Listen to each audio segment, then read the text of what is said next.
เจอนะพี่น้องตั้งหลายตั้งยิงตั้งใจตั้งหนุ่มและแก่ป้าอุ้ยแม่อุ้ยอีป้ออีแม่ยังแว่ฟังธรรมบ่บอนเพื่อเป็นหลักแห่งชีวิตฟังสุภาษิต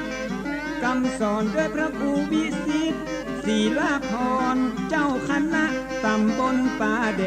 ด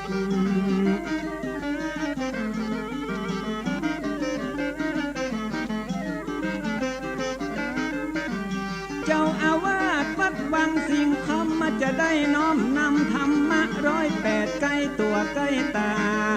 ล้อมแวดที่เฮาได้หันตึงวันปรมัตถ์สัทธรรมพระพุทธยังยุดโคตรโลกโมหัน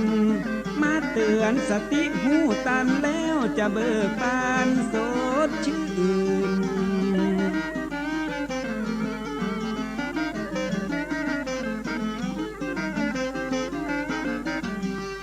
คนดีมีศีลธรรมเหมือนมีเงินปันเงินหมื่นมีศีลบ่ตุกคมคืนมีทำใจบ่อ่อนแอขาดศีลเหมือนปลานินติดเบ็ดขาดธรรมเหมือนปลาเสด็จติดแห่ฟังธรรมเอาธรรมะดูแลถือศีลเอาศีลยึดเหนี่ยว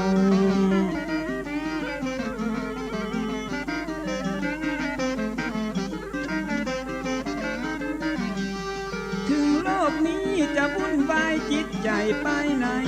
บ่ห่อเหี่ยวมีศีลธรรม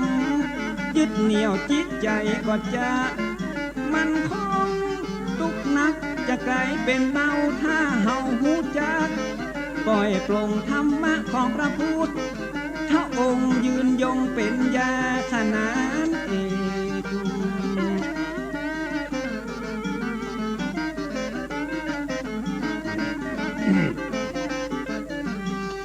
รายการมรดกธรรมกำเมืองนำเรื่องดีๆพิเศษ6 โมงเมื่อเจ้าฟังเทศตั้งวิทยุระบบ FM เติมศีลสมาธิปัญญาแก่กล้าสมบูรณ์ภูมิเต็มสร้างภูมิต้านทานเพชรเกมอิ่มเอมเข้าใจแจ้งที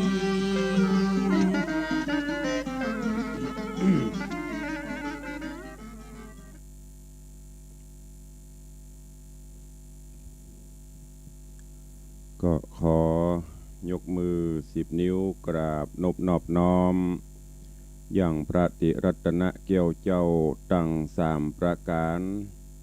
อันมีพระพุทธพระธรรมพระสงฆ์อันเป็นสรณะที่เบิ่งที่เคารพนับถืออันสูงสุดในชีวิตกราบคารวะแทบไตไวยสาปารมีธรรมพระมหาเถรานุเถระเจ้าคณะพระสังฆาธิการภิกขุสงฆ์สามเณรจุตนจุองค์โดยความเคารพขอเจริญสุขเจริญปอนญาติโยมศรัทธาสาธุชนติ่นจองห้องวัดจุหนุ่มเท่าใจยิงก็ขอน้อมต้อนรับทุกท่านเข้าสู่รายการมรดกธรรมกำเมืองทางสถานีวิทยุกระจายเสียงพระพุทธศาสนาแห่งชาติและสังคมคลื่นเพื่อการศึกษา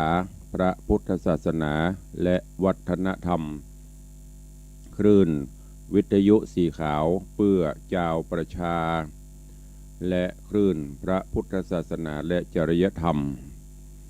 ส่งสัญญาณกระจายเสียงจากสถานีวิทยุวัดฝ่ายหินตำบลสุเทพอำเภอเมืองจังหวัดเชียงใหม่สถานีวิทยุวัดหนองกายตำบลสันปะยางอำเภอแม่แตงจังหวัดเชียงใหม่ สถานีวิทยุ สถานีวิทยุ CM77 วิทยุอินเทอร์เน็ตล้านนาสถานีวิทยุพระพุทธศาสนาจังหวัดเชียงรายในส่วนของคลื่นวิทยุสีขาวเพื่อเจ้าประชาก็ประกอบไปด้วยสถานีวิทยุบ้านทุ่งเรดิโอ อำเภอสันปะตองจังหวัดเชียงใหม่สถานีวิทยุ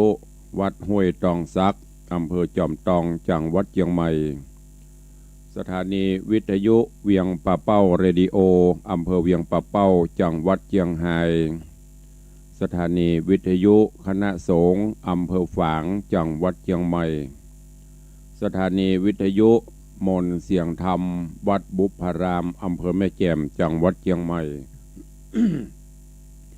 สถานีวิทยุชุมชนโคนเมืองลี้อำเภอลี้จังหวัดลำพูนสถานีวิทยุ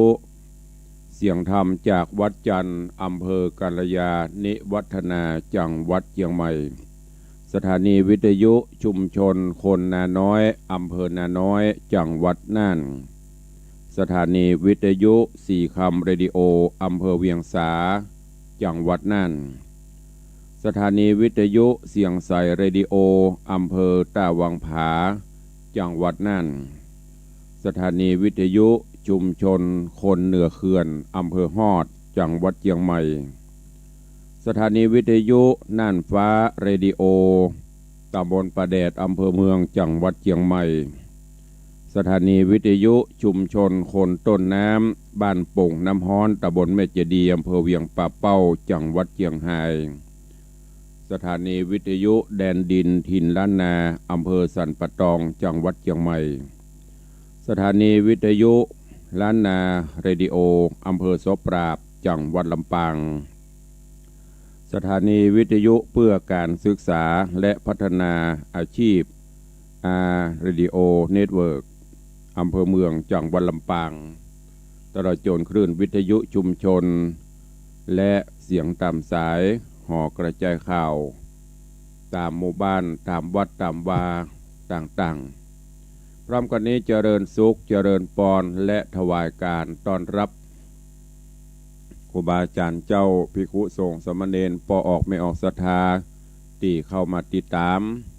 ต่างเฟซบุ๊กเฟซไลน์อยู่ในเวลานี้อันประกอบไปด้วยคุณโยมฟ้ารุ่งจงเจริญคุณโยมอัญชลีคำกิติคุณโยมแม่หมอมัฒนามพันธ์แล้วก็มีท่านเจ้าสิทธิชัยคุณโยมประคำหนุมานแม่อุ้ยน้องแฮกเกอร์กำลังเข้ามาชมต่างเฟซบุ๊กอยู่ในเวลานี้ก็ขอน้อมต้อนรับทุกท่านและถวายการต้อนรับครูบาอาจารย์พระเจ้าประสงค์ทั้งจากสถานีวิทยุและจากต่างเฟซบุ๊กเฟซไลน์ของวัดวังสิงคำของวัดปากตังเจริญของวัดฝ่ายหิน104ธรรมะไขเครียดและทุกขึ้นเนอะทุกช่องติญาติธรรมได้กดแชร์กดไลค์คือญาติโยมทั้งหลายได้รับฟังกัน ปากกันวันนี้ก็เป็นวันหยุดสุดสัปดาห์แล้วก็เป็นวันที่จะว่าใกล้จะม่วนเนอะก็บ่ม่วนไปละเพราะว่าสถานการณ์โรคระบาดตอนนี้รู้สึกว่าแพร่กระจายอย่างรวดเร็วจำนวนสถิติก็สูงขึ้นโดยเฉพาะเชียงใหม่เฮาเมื่อตะวานี้100 กว่าราย146หรือ48เนี่ยแล้ววันนี้ก็ยังบ่ฮู้ว่าสถานการณ์จะเป็นเช่นไร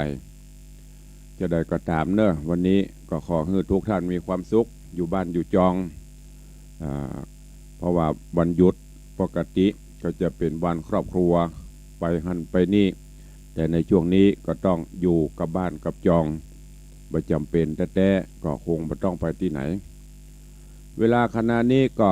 6:15 นาทีแล้วเนอะไผยังบัดตื่นยังบัดลุกเดือก็ตื่นกันได้ลุกกันได้แล้วลุกมาทำความสะอาดบ้านจองลุกมาทำกิจวัตรส่วนตัวไหว้พระนบธรรมทำจิตใจให้เบิกบานแจ่มใสแล้วก็มีจิตอันใดที่จะทำก็ทำถ้าตื่นขวายลูกขวายอย่างที่เคยบอกลูกเจ้ากินพักตั้งป่ายลูกขวายกินพักตั้งเก้า เพื่อเขาลุกมาขวายยอดพักอันอ่อนๆกับตันเปิ้นเก็บไปหมดละเพื่อเขาเอามาออกมาจะไปเก็บเหลือก้าอันแก่อันเนี้ยกรรมโบราณลุกมาเจ้าเขาจะได้กิจการงานนักเวลาพักผ่อนก็พักผ่อนพอประมาณจะไปหันแก่ความง่วงเหงาเห่านอนวังวัฏีนมินทะความง่วงเหงาเห่านอนเข้าครอบงำปีนไปปีนมาก็เดี๋ยวก็ลุกเสียมันมิ่งไปแหมกรรมสะดุ้งตื่นทำกรรม8 โมง 9 โมงพวกเนี่ยนี่อย่างก็จะบัดดาลเปิ้นก็คือวันนี้เป็นวันความสุขของทุกท่านเนอวันนี้เราได้ลิงก์สัญญาณไปหลายคลื่นดังที่ได้ประกาศ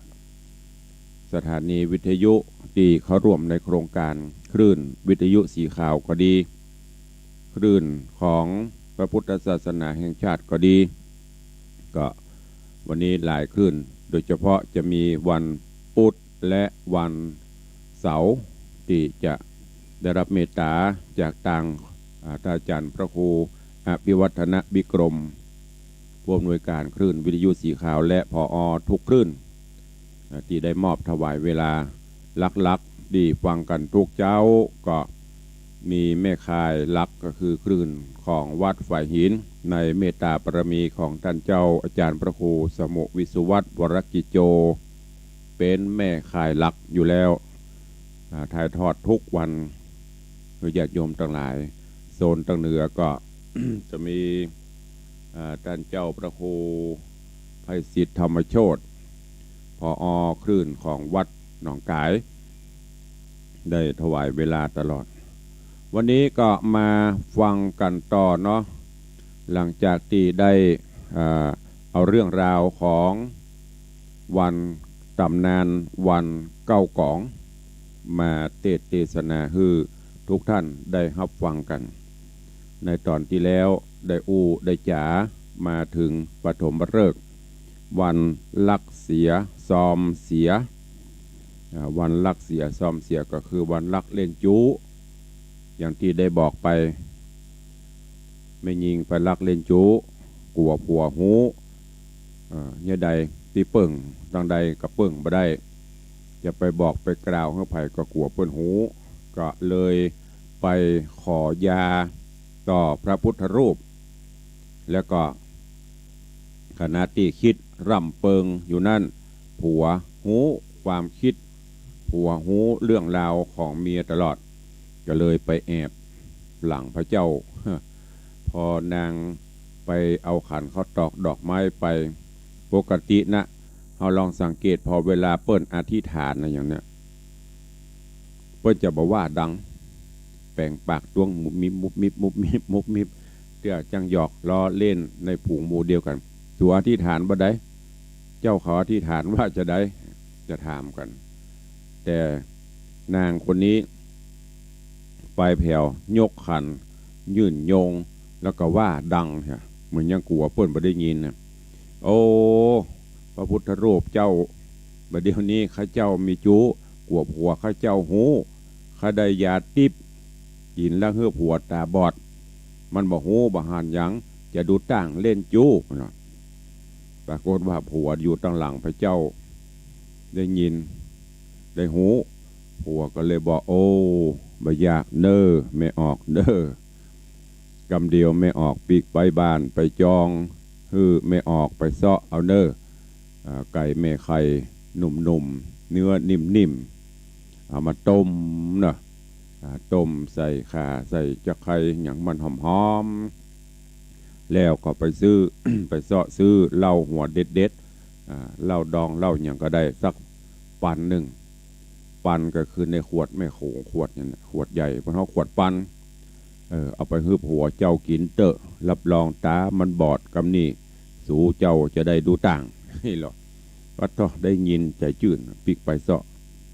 อย่ามาฮืบผัวกินแล้วก็แต่งทะลิตาบอดเพื่อที่จะได้หูสุดท้ายเมียไปเล่นจูสู่ผัวกันสปะอยู่ในสายตาของผัวหมดหูหันหมดเมื่อโอกาสมาถึงมาเจ้ามาแต่งทะลิ ใครอาบน้ำอุ่นน้ำอุ่นถ้าจะหนาวก็สูดังไฟต้มน้ำให้กำเนิดเมียก็จัดการให้เอาไฟสู่ไว้หันนะแล้วก็ไปกาดกับไปเตอะกระเดียวปิกมาก็มาปดมาโป๋งเมียบอกฮูเล่บอกฮูว่าผัวฮูทันเกมก็เลยดังไฟเอาน้ำใส่หม้อตั้งเอาหลัวเข้าใส่ซะหน่อยแล้วก็ไปกาดเจ้าผัวก็ลุกมาคำนี้ตือไฟเข้าโซนหลัวเข้าบุบน้ำเดือดดีแล้วกาโหว่าจูไปมอบอยู่ในหายในโอ่งคำไม่ให้ไปก็สุมาเดตีนเตะคอไว้โยตรงโตหันน้ำลองนึกสภาพพอเราเพราะมันจะม่วนนะพ่อมันอย่างดินจุกนิจังนะจะดินไม่ได้เพราะโดนตีนเหยียบไว้โยงใส่ชั่วเรียบร้อยแล้วก็ฝาปิดไว้เป็นหอนเมียปีกมาก็แต่งห้องผัวตาบอดน้ำใสมากินข้าวกินน้ำเสร็จเรียบร้อยก็ควายแล้วไปห้องผัวเราไปห้องจุโอ้กูเตือห้องแป๊บลุกมาอันนี้อย่างใดเนี่ยมาเมินห้องจะได้กลับมาเพื่อไปเปิดพอไปมีตาเลือกแกะเรียบร้อยเอาจะเนี่ยจะได้ให้ดังก็กลัวเพื่อได้ยินจะเอาไปขว้างจะไปจ้างเปิ้นก็กลัวเปิ้นหูก็เลยกกเป็น2 ก้อมหั่นเขาสาบเอาหั่นศพเป็น2 ตอนเอาตอนหนึ่งไปขว้างให้ก่อนแล้วก็จะปีกมาแหมกรรมมันขวายไปละรอนะพอวันละวันลักเสียซอมเสียมันเป็นที่มาที่ไปของตำนานวันเก้ากองวันนี้ก็จะเริ่มเข้าสู่เรื่องของวันเก้ากอง เจิญญาติโยมศรัทธาเนอะไผที่ได้ฟังแล้วก็ฟังซ้ำบ่เสียหายฟังหลายๆรอบจะได้รู้ที่มาที่ไปเป็นจะได้ที่บ่เคยได้ฟังก็จะได้รู้มันเป็นจะอีกาเปิ้นบ่ฮื้อเผาศพวันเก้ากองมันมีที่มาที่ไปเป็นจะอีกาแล้วก็ที่เปิ้นไล่ที่เปิ้นน้อยเปิ้นนานครูบาอาจารย์เปิ้นไล่มื้อจันทร์วันดีเก้ากองรองปืนดอกปืนได้สุปักเนี่ยมันจะไล่ไปเป็นวันเขาจะได้รู้ว่าวันสุปักคือวันจะใดวันใต้เป้าเป็นวันจะใดที่มาที่ไปมันเป็นจะใดปน้อยปนานครูบาอาจารย์ตุเจ้าพระนายเขาก็บางองค์บางรูปเปิ้นก็ฮู้ละแต่ว่าที่ยังบ่เคยได้ยินก็จะได้ฮู้ได้ทราบเนอะตอนนี้ไปเจิญตั้งอกตั้งใจฟังพระธรรมเทศนานิยายเก้ากองในตอนต่อไปณโอกาสบัดนี้ นะโมตัสสะภะคะวะโตอะระหะโตสัมมาสัมพุทธัสสะสัทธโวฟังลาโสตุจนะสัพพุริสะตังหลายตั้งยิงและใจม้วนหมู่ที่ได้ปากันอยู่ทาดาฟังยังรัสธรรมเทศนานิยายวันเก้ากองลำดับตำนองมาแถมแล้วเราขอเชิญศรัทธาหนุ่มเท่าตั้งหลายจุงตั้งใจหมายถ่อมทาดาฟังต่อไปนานี้และนา ที่นี้จักจะกล่าวโดยโบราณแห่งวันเก้ากองเปิงหูได้ดังนี้เตอเจนแต่โบราณปฐมปุณณายังมีแม่หญิงผู้หนึ่งมีใจสอกกอกจ้างเปลี่ยนจางปองซ้ำมาได้ผัวหัวล้าน7 คนหัวล้านต่าง7 คนนั้นเสมอกันโดยหน้าตาสารูปผิวขาวดำสันทานสูงต่ำตุ้ยปีดีงามบอบมีที่ผิดแผกกันในสักแห่งมีจิตใจให้และดีก็เสมอเหมือนกัน กระตามการคารวาสเย้าเรือนแอวเสาะไส้หาไม่ลัวอยู่ปัดปัวหนึ่งเข้าหุงแกงต้องเตียวต้องเต้าเตียวกะขายกะตามการหาเลี้ยงกินบ่มีที่ผิดการไหนสักแห่งเข้าหัวล้านตั้ง7 คนได้มาอยู่ห่วมกันกินกับนางหญิงบ่ขาดขีนกันสักขอสักอันยังมีในบ้านเนื้อเอิงสายใจผัวหัวล้านคนหนึ่งมันก็ไปเสาะหาได้ยังเฮ็ดป่ามาแกงสู่กันกินล้อเลือดแต่นางเมียผู้เดียวที่บ่ได้กินผัวตึง7 คนกันว่ากินแกงเฮ็ดป่าอิ่มกันแล้วลวดเอาการเกิดอาการเบื่อเฮ็ดลวดเมื่อมอนตายไปเสี่ยงตึง7 คนส่วนนางผู้เป็นเมียลูวโตมนัสสากัดใจมากนักจักจ้างเปิ้นมาก็ตามการเลิกซากส่งสะการศพนั่นนะเงินคำศีลจ้างก็มันมีบอกกลุ่มที่นั่นหญิงหญ้าสัปเจมันหุ่มจังลิปองปลอกปีนศอกกอกหายจริงฟังไปหาธรรมจางใจผู้นึ่งอันเป็นสับปะเรือหับจ้างเผาผีว่าโดราใจเจ้านี่บัดนี้ผัวฮักแห่งข้าก็มาตายเสียขอเมตตาแก่ข้าด้านจงเอาซากผีตายไปเผาจิมป่าจ้าจิมเตอะข้าจักฮือก้าจางเหมือนเปิ้นตั้งหลาย ใจจ้างเผาผีดีใจจ้างเผาผีก็ว่าดีป่าจ้าเผาผีก็ยังมีการเยื่องนี้อย่าได้นักใจ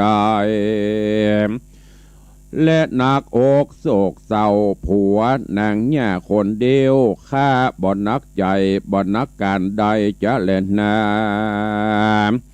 หญ้าสัปปะลีก็ตอบว่าขอขอบใจนักลานเฮ้ยและว่าแถมว่าผู้ลานเฮ้ยข้าขอบอกว่าผัวข้านี่นา ก่อนที่มันจะตายมันได้อู้ไว้ว่ามันหักข้าสุดหัวใจแม่นตายไปแล้วก็จักปิกปอกปิกคืนมาหาแถมมันว่ามันหักอะไรแม่ย่าว่าอันข้าขอลานจุงเผามันจุงเผาผีมันฮือมดฮือเสียงอย่าฮือมันปีกฟื้นคืนมาหาข้าแต่เนิมใจสับปะเลอจ้างเผาผีก็มากล่าวฮับอาสาว่าแม่นเผาไม่ไปแล้วมันยังลักปีกคืนมาตีหอเฮือนแถม10 ขอนสาวขอนผีเต้าว่าเป็นกิจแห่งข้าขออาสาผู้เดียวจุอย่างนางแม่ย่าอย่าได้เคืองใจข้าฮับจ้างเผาผีมา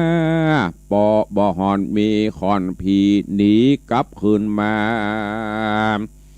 ซากศพคันข้าเผาซากเสียงไปแล้วยังเหลือรอกลับคืนสู่เฮือนข้าจะคืนเงินก้าจ้างรางวัลแก่ย่าจุประการ การว่าอูจากันดีแล้วหญิงญาเท่าจางปองก็อำลากลับมาสู่เฮือนตนรีบเอารีบนำเอาขอนผีปวดนางออกมาไว้บนเตินหันแล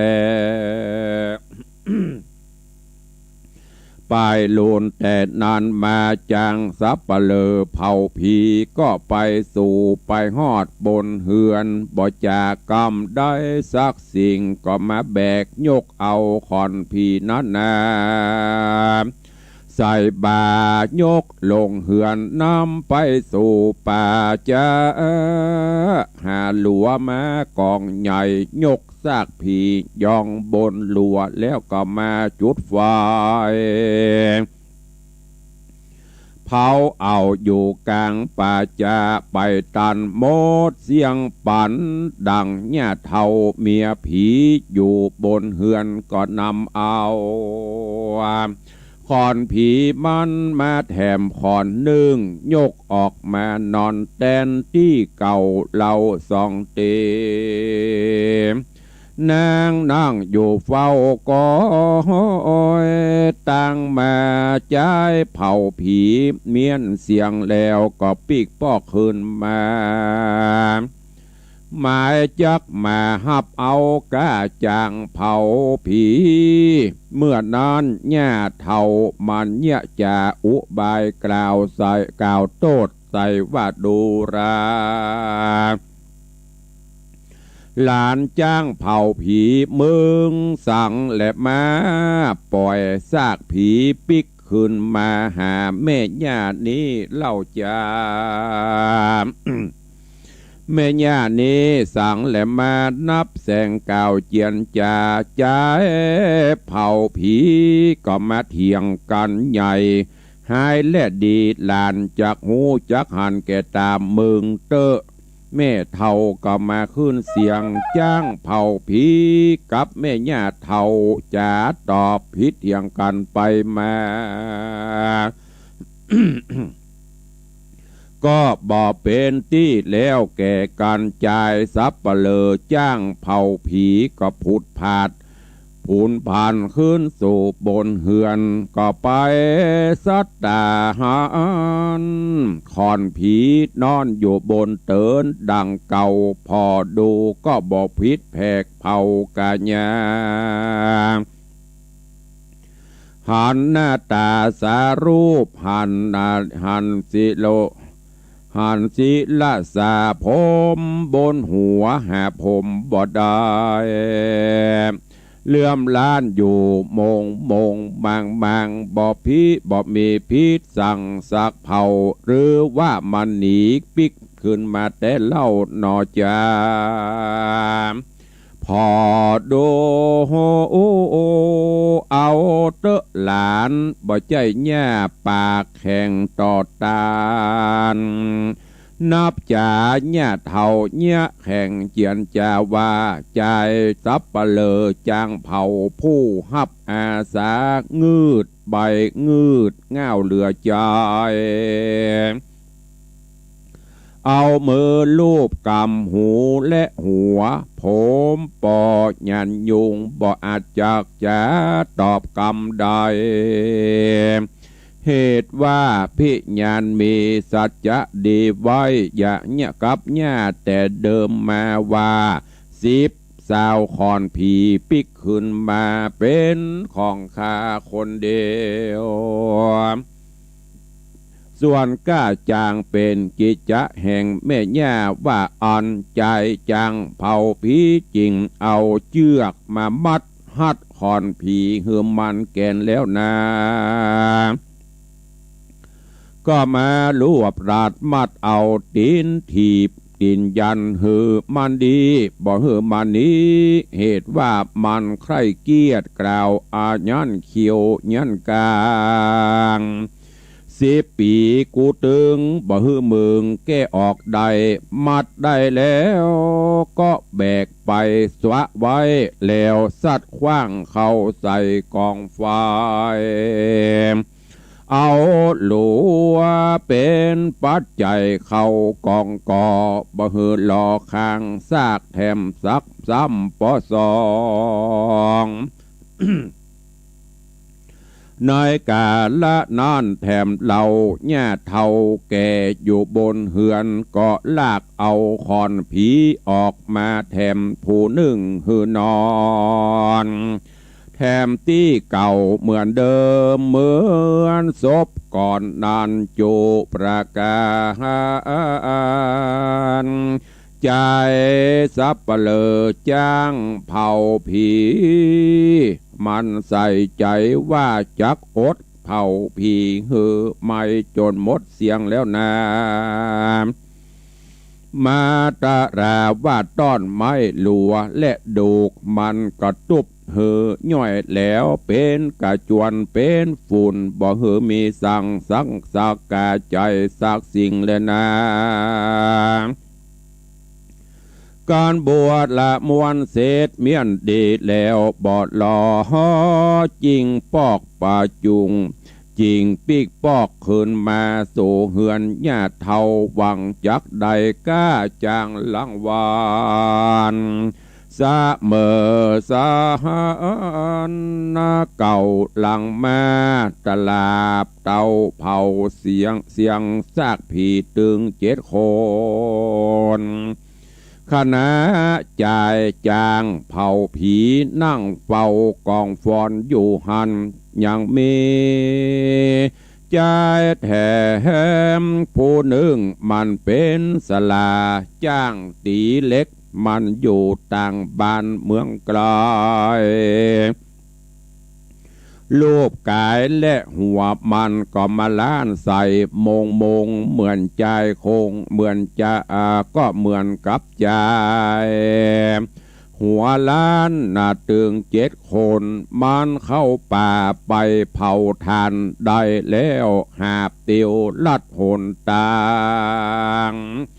มาถึงที่อยู่ใจจางสับเปลือกำลังเผาผีนั่งเฝ้าอยู่ตัวมันดำด้วยฝุ่นทานเต็มไปด้วย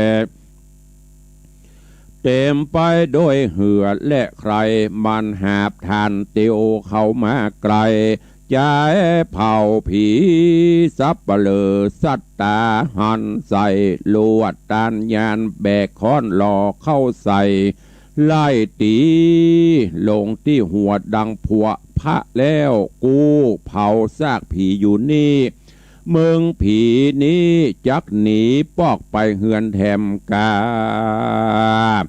สลาใจจ้างเล็กหาบกวยทานบตันใดอู้จาสั่งอันสักอันดังอี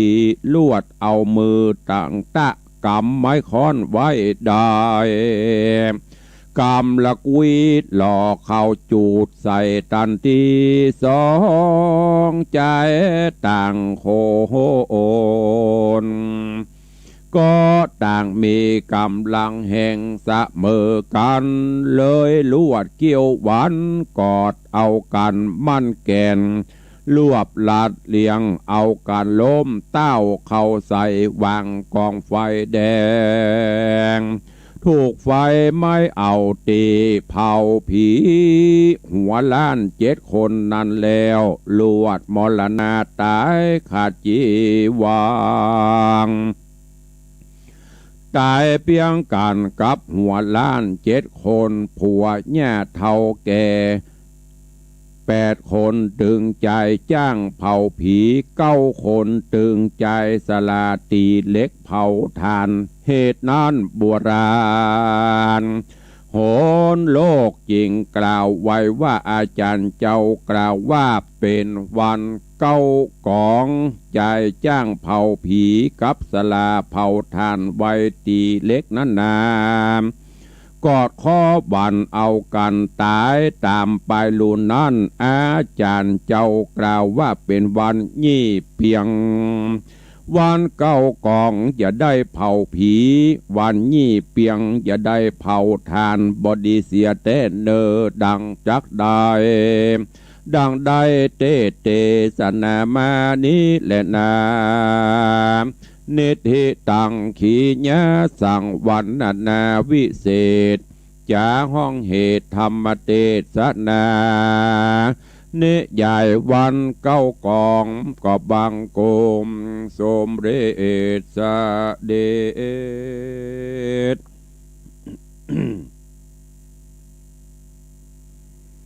ก็จบไปแหมตอนหนึ่งเรื่องใหญ่หรือว่าเกี่ยวกับวันเก้ากองตีเมืองเหนือเฮาได้ยึดถือปฏิบัติสืบฮีดสืบสานมาเจนแต่โบราณกาลวันนี้ก็เอามาเทศนาฮื้อท่านทั้งหลายได้หับหูหับทราบว่าตีมาตีไป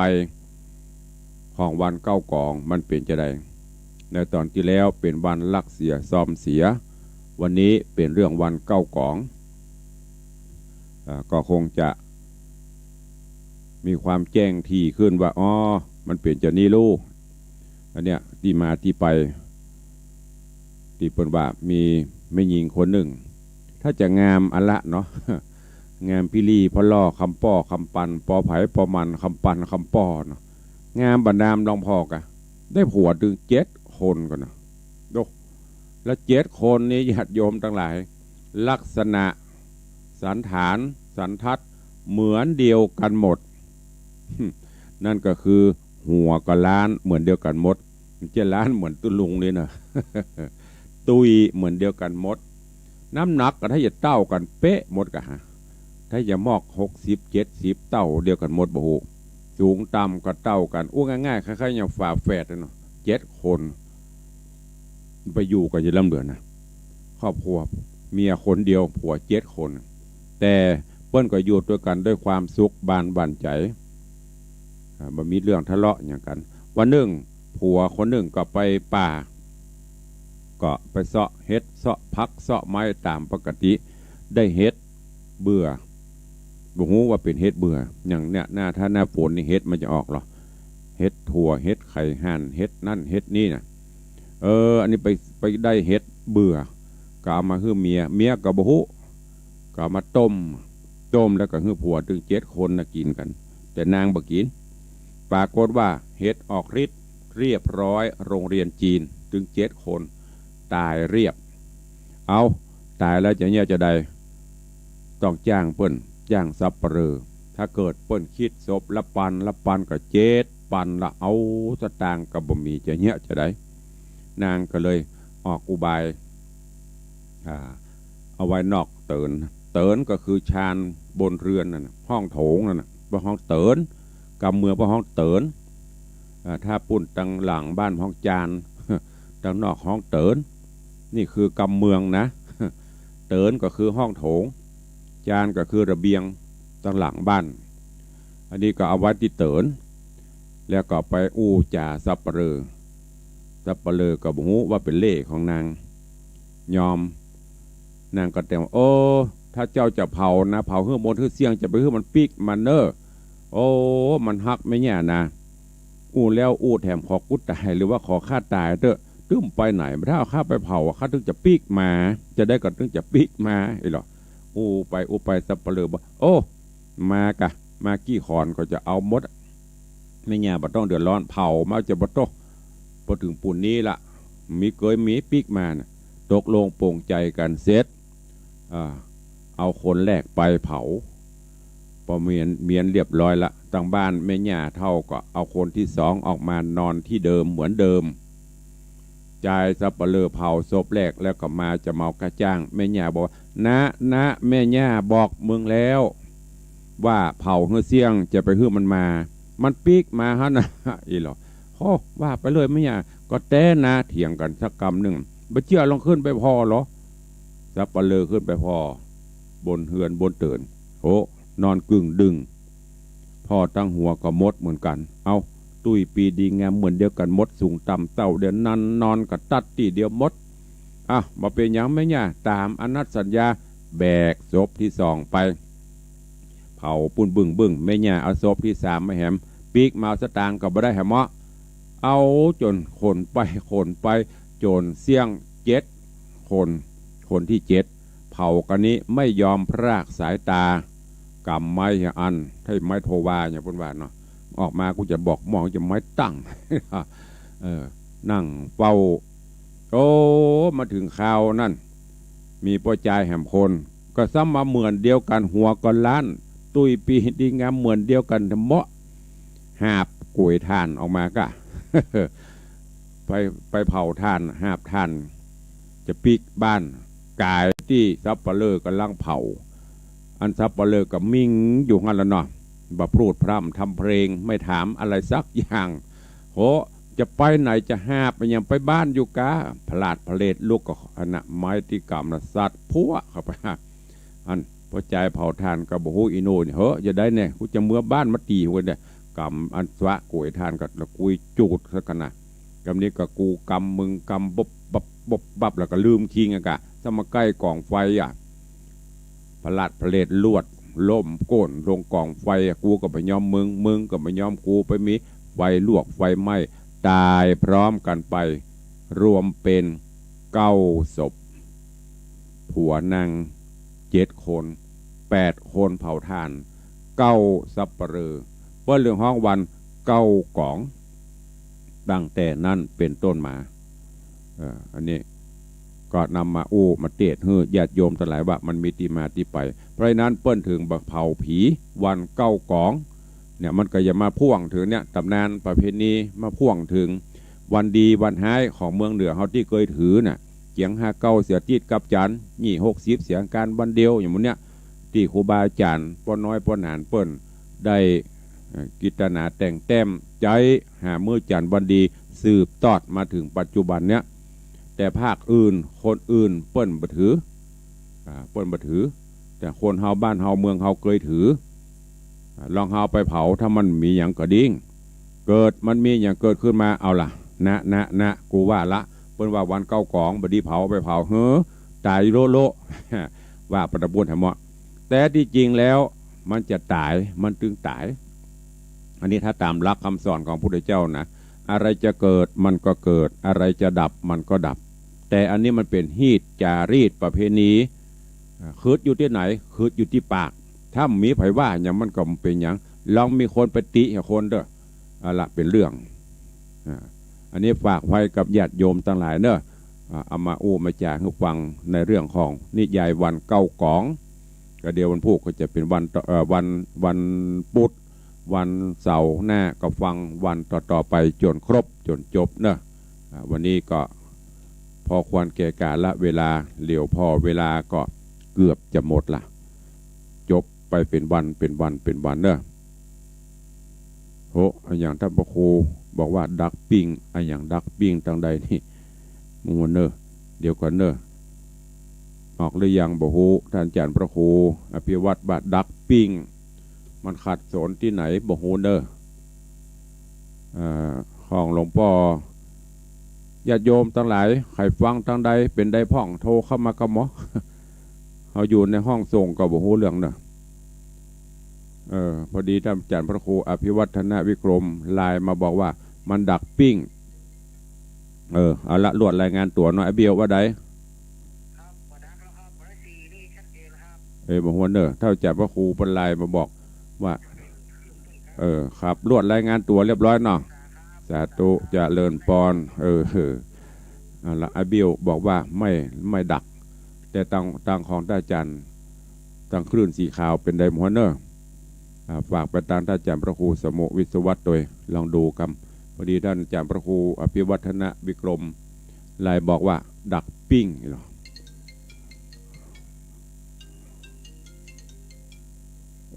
ฮัลโหล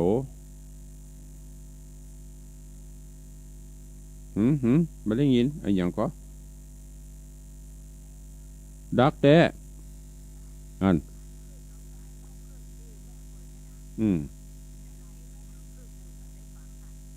นั่นแล้วอันใดดักอันใดออกเป็นได้บุ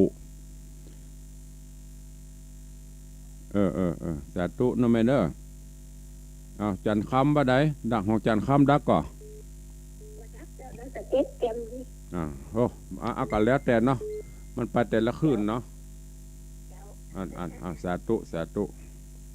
ท่านพระครูบอกว่าดีแล้วครับ ก็แสดงว่าเข้าสู่โหมดปกติแล้วเนาะของอันไอบิลบดับของทางปูนของแม่จันดีขึ้นตั้งหนองกายดักพ่องตอนนี้ตั้งแม่จันคำดอยสะเก็ดเกี่ยวให้หรอ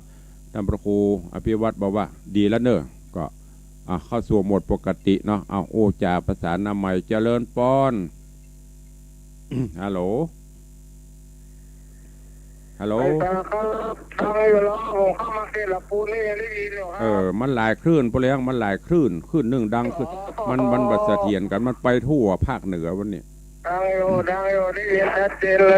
ย สาธุอนุโมทนาเนอไปเข้าล้านโหได้รับเสียงเงินนี่ได้ม่วนเนาะได้เนาะนั่นน่ะ8-9 ล้าน10 ล้านตัวของตุลุงนะกะ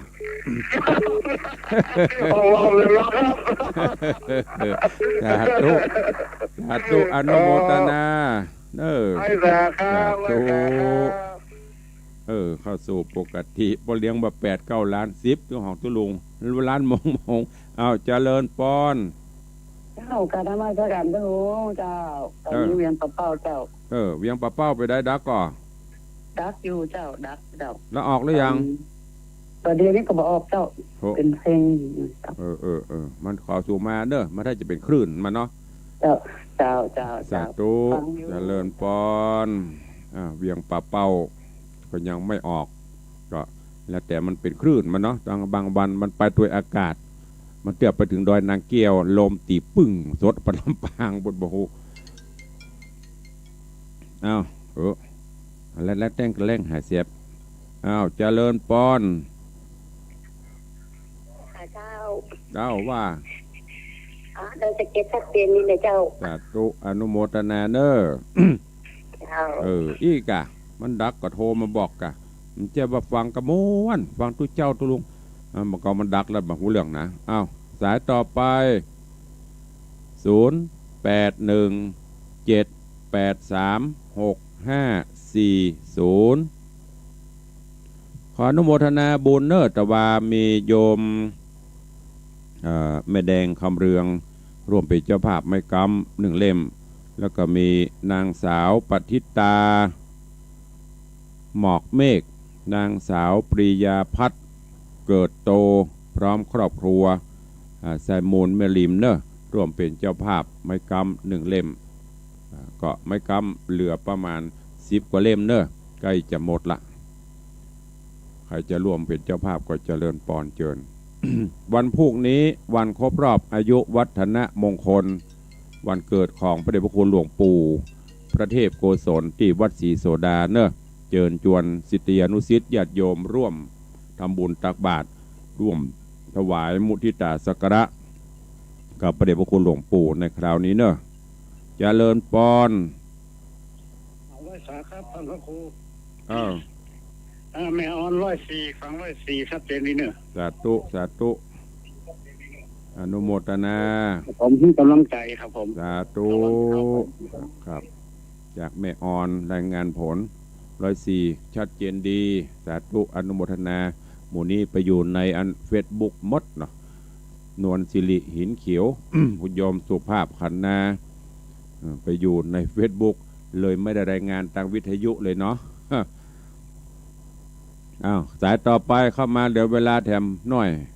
ใกล้จะหมดเวลาละวันพุธวันครบรอบอายุวัฒนมงคล86 ปีหลวงพ่อท่านเจ้าคุณพระเทพหลวงปู่ท่านเจ้าคุณพระเทพโกศลที่ปรึกษาเจ้าคณะภาค7ที่วัดศรีโสดาเนอะ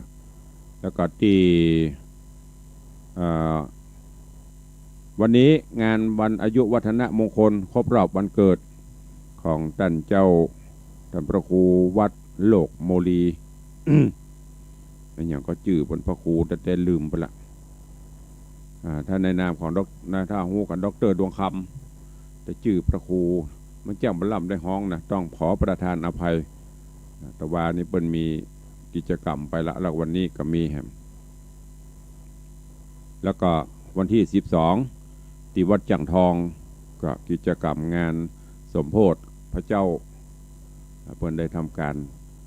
ตกแต่งเคลื่อนย้ายและตกแต่งบูรณะพระพุทธรูป ก็จะมีพิธีสมโภชก็เจริญปอนเจิญทุกท่านร่วมงานด้วยกันเนอะก็เดี๋ยววันเสาร์วันอาทิตย์ค่อยฟังข่าวสารงานบุญทำคำมีอยู่ก็ใครจะอุดตัวเข้ามาเด้อ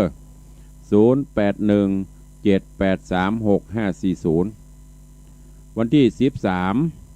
13งานครบรอบอายุวัฒนมงคลวันเกิดของโยมปีทัตพิชาสุสิงคำศรีภรรยาของโยมธนวัฒน์หรือว่าโยมปเลียงส่งสุสิงคำมหาอุบาสกอุบาสิกาทำนุบำรุงพระพุทธศาสนาโดยเฉพาะที่วัดวังสิงคำจะได้นำปัจจัยจำนวน200,000 บาทบวกกับข่าวก่อนครั้งแรกแถม100,000เป็น300,000 บาทเพื่อเป็นเจ้าภาพร่วมในการบูรณะปิดทองหลวงพ่อพระเจ้าทันใจเพื่อนจะได้ถวายในทำบุญวันเกิดในวันที่13ญาติธรรมเขาใครจะมาร่วมบุญแต่เปิ้นก็มาได้เนอะก็มีการเลี้ยงรับรองกันอยู่แต่บ่ฮือมันนักลงไปเนอะนักลงไปกับได้เพราะย่วงนี้มันกำลังเริ่มแต่ดีเฮามาจัดพำเพื่อที่จะมาตอนนี้ก็มีโยมแม่ปราณีพยาไคหพลพร้อมปัจจัย 10,000 บาทมาร่วมตัวเลี้ยงทางเหนือก็จะมีโยมแม่จันดีวิสุทธินันท์ก็จะมาร่วมแล้วก็มีโยมพินันจรันปิยจันทร์โดยซิวพร้อมญาติมิตรก็จะนำเสวียนเจดีย์ทรายมาร่วมถวายทานในวันที่13ตัวนอกนั้นญาติโยมใครจะมาก็เจริญปอนเจิญเนอะที่วัดวังสิงคำมาร่วมกินร่วมทานกับโยมธนวัฒน์โยมทัตพิชาสุสิงคำเวลาเหลือแถมประมาณ2 นาทีสุดท้ายโซนตังจอมทองตังฮอดตังดอยเต่าเป็นจีดอยพอง โซนตังเนี้ยบรรลับได้ยินนะเนี่ยโซนตั้งแต่หางดงสันป่าตองแม่วางฮอดจอมตองนี่คลื่นสีขาวลิง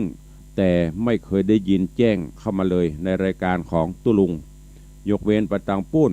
สดไปตังน่านบุญสดตังลำปางบุญแต่โซนตังนี้เงียบปิ้งตังเหนือเหรอน้ำบ่อสาวา10 วาสาวาตังเมืองฝ่างเหรอมีก็วังตุลุงแล้วเป็นจะได้พ่องไม่ต้องกลัวเสี่ยงกันทำเนอะไม่ต้องกลัว หอมก็ได้ไม่หอมก็ได้ขอเสียงหน่อยใครฟังที่ไหนแจ้งเข้ามาวันนี้การลิงก์สัญญาณถึง2-3 คลื่นทั้งคลื่นพระพุทธศาสนาและวัฒนธรรมคลื่นวิทยุสีขาวเบ็ดเสร็จแล้วประมาณ20 กว่าสถานีแต่คนโทรเข้ามายังมาถึง10ตัว ไปไหนกันหมดบ่ฮู้ฝนตกอีฝนก็ไม่เจ็ดตกหรอรับก็ไม่เจ็ดรับม่วนหรอฮ้อนแต่แห่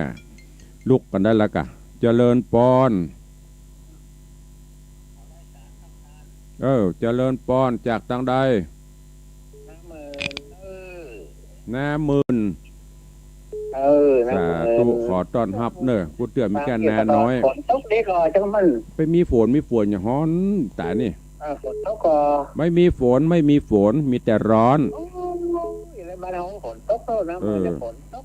ดีละโมทนาสาธุเนอเอาละเสียได้รายงานกับรายงานเมินเหมาะนาหมื่นนาน้อยเอาหมอกบอเจริญปอนสายต่อไปกลับนมัสการครับจากไหนจากดลอครับผมโดเจ้าเดิมครับเจ้าเดิมครับผมตึ้งมีไผ่เนาะด้อยลอยจอมตองฮอดสำเมืองอมก๋วยเนี่ยเพียรกัลยาณิวัฒนาให้มีคนเดียวเนาะวังตุลุงตะกี้มันหายไปตุลุงนั่นถ้ามันหายได้เดือดร้อนถ้ามันบ่หายนี่ดักปิ้ง